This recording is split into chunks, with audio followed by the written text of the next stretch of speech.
Shabbat Shalom. This week's Torah portion is Aharei Mot, after the death, and it begins it's in the book of Leviticus. It begins chapter 16 after the death of the two sons of Aaron. I'd like to focus though on chapter 18. Chapter 18 begins as follows. And the Lord spoke to Moses, saying, "Speak to the children of Israel and say to them, I am the Lord your God. After the doings of the land of Egypt in which you dwelt, shall you not do. And after doings of the land of Canaan, into which I bring you, shall you not do. Neither shall you walk in their practices. You shall do my judgments and keep my ordinances to walk in them. I am the Lord your God." Here then, God juxtaposes two different countries that the children of Israel have or will have experience with. One is the land of Egypt, from which they have just been rescued. The other is the land of Canaan, to which they will enter.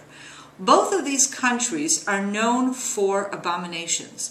And actually what follows is a list of what you could loosely refer to as sexual offenses, incestual relationships, and a variety of behavior in this area that is not befitting, that God either considers wrong or actually an abomination. And with this introduction, God basically says, you will find these practices very commonly practiced in the lands of Egypt and Canaan.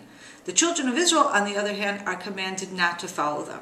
Now, geographically speaking, the children of Israel right now are in the desert. They're in the desert that is geographically in between Egypt and the land of Canaan. What more appropriate place, therefore, for God to teach the children of Israel while they are in a sort of bubble, while they're in a sort of incubator. They have left Egypt, they have not yet entered Canaan. This is the place where God is instructing them in the practices that they must avoid.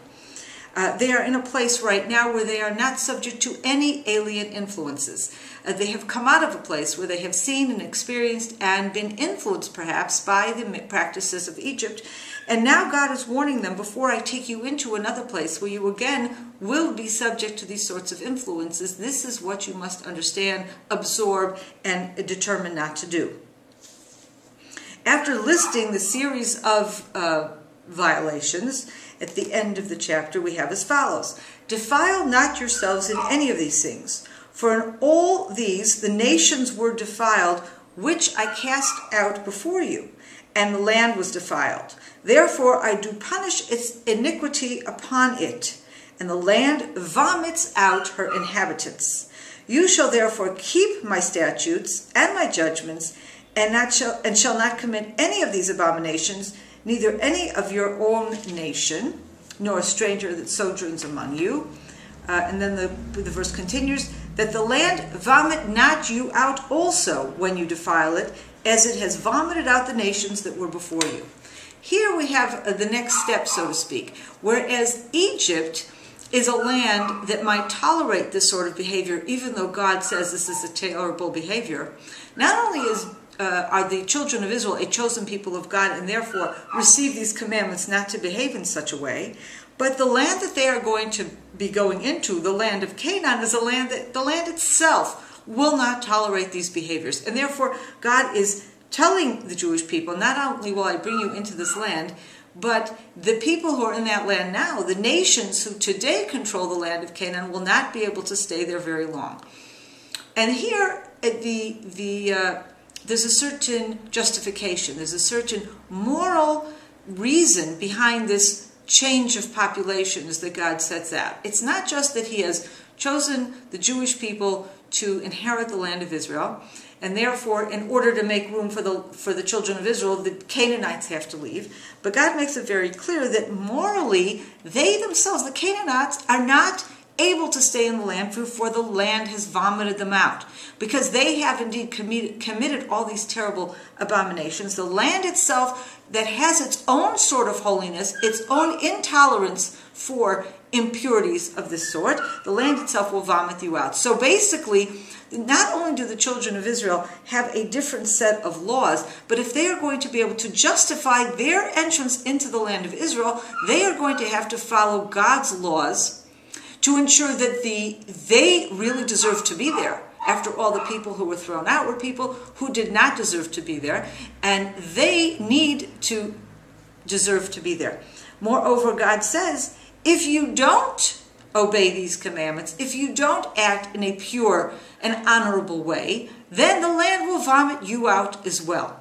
Now, what we find out, of course, later on, and I would say Deuteronomy 30 is a perfect example of this, but there are other examples. We know that the children of Israel have an ongoing connection with the land of Israel, and when the land vomits out the Jewish people, in the end God will bring them back, unlike the Canaanites who are vomited out, and that's the end of the Canaanites. We hear from they have stepped off the stage of history, and we hear about them no longer. There's certainly no Canaanite nation around today. There is a Israelite or a Jewish nation around today. So that, of course, is a fundamental difference. But at the same time, they are going into a land that the land itself, and the land, I would say, as a representation of what God's expectations are of the people that reside in this land. And I think this setup of the appropriate practices in a context of purity and impurity, in a context of holiness, which are themes that we see and confront throughout the book of Leviticus, is particularly significant, because it is not, what is the difference between moral behavior and issues of holiness? Holiness is something that will attach to a place or to a person. Therefore, what God is saying here, that in his expectation of the people to act holy and to act in a pure way, in his expectation that they will respect and honor a land which in and itself is holy, we have a much more serious, a much more definitive obligation upon the people. It is not just that they need to act morally because that's what good people need to do everywhere. That, of course, is the assumption. But the consequences are much more dire when this inappropriate behavior takes place, number one, by a people who have been specifically commanded by God to act in a different way, and number two, when it takes place in the land of Israel, a land that God has set aside as his land. And therefore, holiness applies not only to the people, but to the land itself.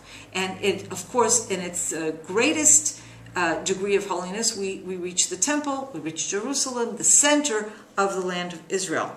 But here we see how the appropriate behavior comes together with the land and with that sense of holiness as well.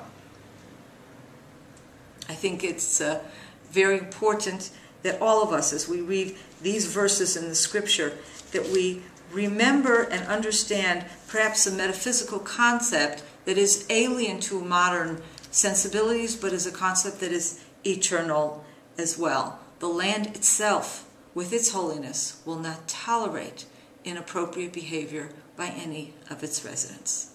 Shabbat Shalom from Samaria.